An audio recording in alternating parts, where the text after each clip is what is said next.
എല്ലാവർക്കും എൻ്റെ യൂട്യൂബ് ചാനലിലേക്ക് ഹാർദവമായ സ്വാഗതം. ഭഗവാൻ മഹാവിഷ്ണുവിന്റെ 10 അവതാരങ്ങളിൽ ഒരവതാരം പലരും തെറ്റായിട്ടാണ് മനസ്സിലാക്കിയിട്ടുള്ളത്.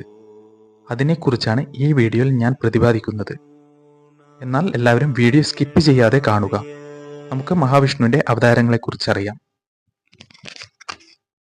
ആദ്യത്തെ അവതാരം മത്സ്യാവതാരം, 2 കൂർമാവതാരം, 3 വരാഹാവതാരം, 4 നരസിംഹാവതാരം, 5 വാമനാവതാരം, 6 പരശുരാമാവതാരം, 7 ശ്രീരാമൻ, 8 ബലരാമനാണ്.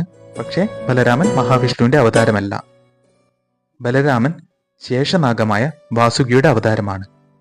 ത്രേതായുഗത്തിൽ രാമന്റെ അനുജനായ ലക്ഷ്മണനും വാസുകിയുടെ അവതാരമായിരുന്നു. ദ്വാപരയുഗത്തിൽ ബലരാമൻ ശേഷനാഗമായ വാസുകിയുടെ അവതാരമായി ജനിച്ചു. 8ാമത് ശ്രീകൃഷ്ണൻ. 9 ശ്രീബുദ്ധൻ. യഥാർത്ഥത്തിൽ ശ്രീബുദ്ധനാണ് മഹാവിഷ്ണുവിന്റെ അവതാരം. ഗരുഡ പുരാണത്തിലും വിഷ്ണു പുരാണത്തിലും ഭഗവത് പുരാണത്തിലും ശ്രീബുദ്ധനാണ് മഹാവിഷ്ണുവിന്റെ അവതാരമായി സൂചിപ്പിച്ചിരിക്കുന്നത്. അവസാന 10ാമത്തെ അവതാരം കൽക്കി അവതാരം.